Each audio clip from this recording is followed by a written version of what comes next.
Bom dia, sexto ano, tudo bem? Bom, hoje nós vamos iniciar a aula de Ciências da Natureza com a apostila 2 de vocês, capítulo 9, que vai falar da água e da origem da vida, tá? Então abram para mim essa apostila de vocês na página 134. Lá na página 134 fala assim, a origem da vida. Bom, a teoria mais aceita atualmente é de que os seres vivos eles teriam se originado nos oceanos primitivos a partir de substâncias orgânicas. O que vem ser substâncias orgânicas, tá?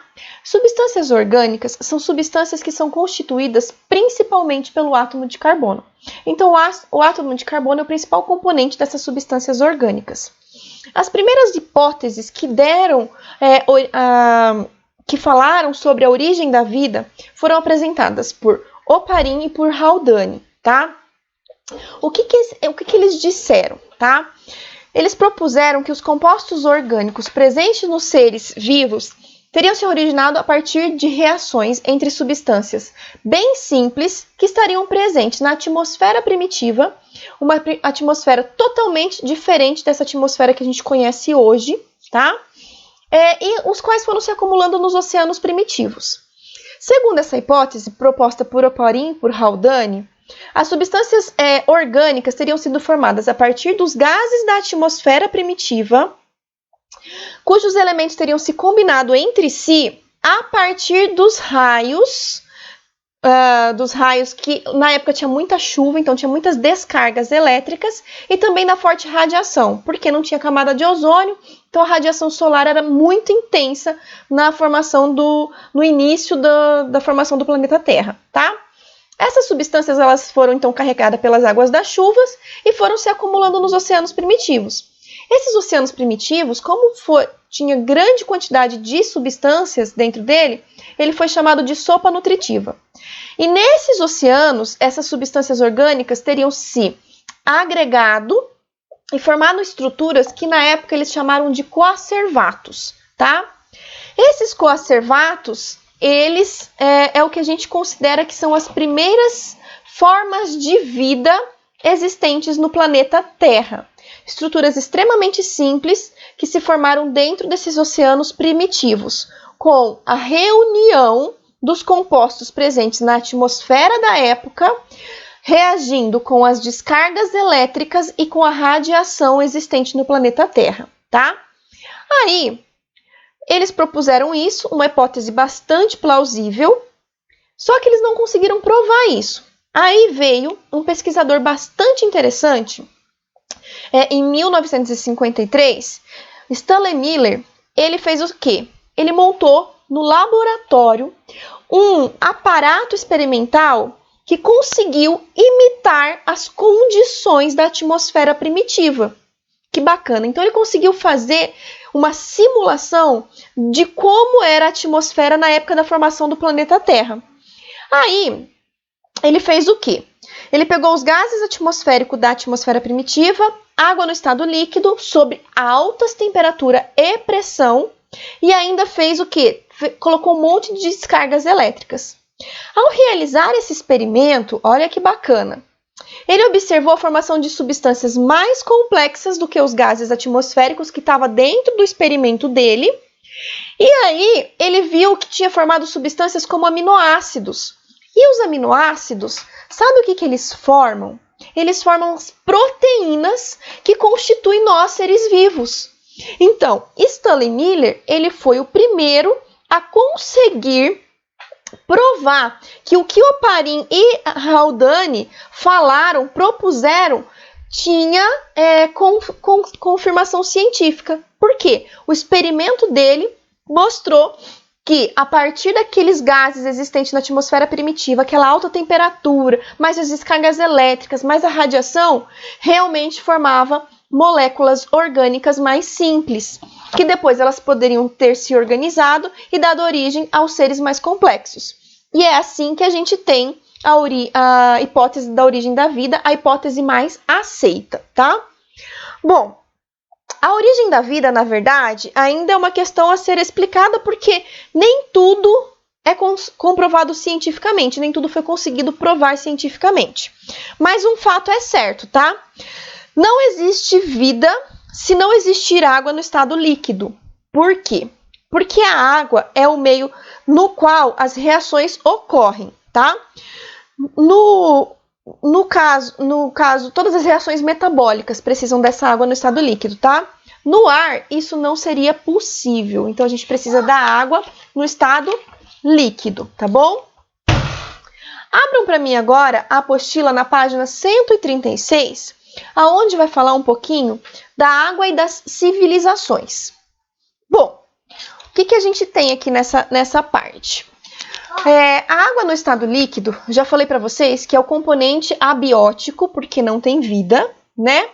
É essencial à vida como conhecemos, tá? E ela se movimenta num ciclo contínuo. A gente sabe que o quê? Ela evapora, ela se condensa, ela se precipita e volta para a Terra.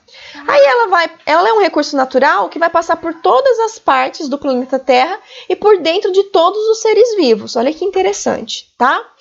Além disso, a água ela é um recurso natural essencial para a vida em sociedade. Por quê? Ela permite diversas atividades nas indústrias, nos campos de agricultura, na pecuária e na casa de todos os seres humanos, né? Nós não conseguimos viver sem água no estado líquido, não é verdade? Nós somos dependentes da água para tudo. Bom, e o que a gente vai saber das civilizações? Vamos então entender a importância da água para o início das civilizações, tá? No período ainda de 8.000 a.C. a 5.000 a.C., o chamado período neolítico, aconteceu o domínio do fogo, e isso foi decisivo para a humanidade, tá?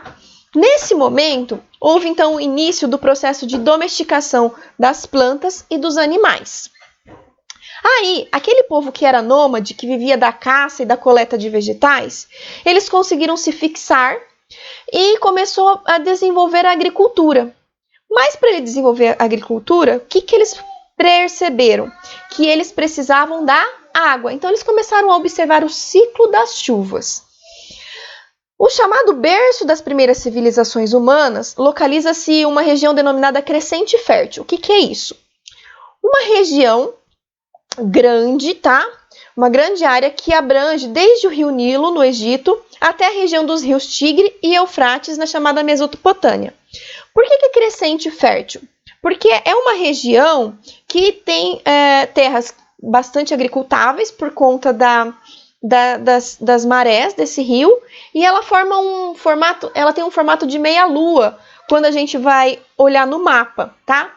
Inclusive, vocês têm essa imagem aí na página 137. Por isso, crescente fértil, porque ela tem o aspecto daquela percebido na lua crescente, tá? Bom, os movimentos sazonais dos rios, então, com períodos de cheia e seca, eles tornavam as margens dos rios férteis, o que possibilitou o quê? Que eles plantassem os próprios alimentos. Então, eles começaram a ver o quê? Que esses intervalos entre uma cheia e uma seca possibilitava regiões para cultivar o próprio alimento. Na Mesopotâmia, surgiram cidades, o comércio, as leis, as escritas, até a roda, tudo em volta dessas regiões que tinham rios, tá? O surgimento da civilização chinesa também está associado às águas. Então, a sociedade chinesa, a civilização chinesa, também surgiu ao redor de dois rios. O rio conhecido como Rio Amarelo e um rio conhecido como um Rio Azul. E aí, esses dois rios formavam o que eles chamavam de Vale Fértil, e o que permitia que eles cultivassem o arroz. Por quê? Esse Vale Fértil, que acontece entre o Rio Amarelo e o Rio Azul, ficava bastante alagadiço, e o cultivo do arroz precisa dessas regiões alagadiças, tá? O rio Hindu também é outro rio nascido no Tibete, que foi fundamental para a civilização indiana. Então, o que eu quero dizer para vocês? Que a água ela é extremamente importante para tudo isso. As civilizações, todas, elas foram surgindo ao redor de grandes rios, porque esses movimentos entre cheia e seca permitiam que o solo ao redor desses rios fosse extremamente fértil e eles desenvolvessem a agricultura. No Brasil, nós temos também inúmeras cidades que se estabeleceram às margens de importantes rios. Todas as capitais brasileiras, incluindo Brasília, tiveram os rios como ponto essencial para o desenvolvimento urbano, tá? Atualmente, grande parte deles servem principalmente como canal para levar os esgotos para longe da população, né? Então, o que esse capítulo traz para a gente? Como que surgiu a vida lá atrás, o início da formação da vida, que eu falei para vocês que aconteceu a partir de combinação de substâncias simples existentes na atmosfera primitiva com a ação da radioatividade também dos raios ultravioletas e a evolução da sociedade ao redor da água. Bom, feito isso, assistido a videoaula, o que vocês vão fazer agora para mim? Vocês vão fazer para mim os exercícios da página 140, os exercícios da página 141 e o para conferir. O que é importante? Que vocês leiam o capítulo e grifem as partes principais antes da resolução dos exercícios, tá? Então, vocês vão fazer isso para mim. Primeiro, vocês vão ler o capítulo e grifar as partes principais. Na sequência, vocês respondam as questões, porque senão vocês me mandam qualquer coisa e aí acabam tirando qualquer nota também, tá? Então, leiam com atenção o capítulo para depois fazer a resolução dos exercícios.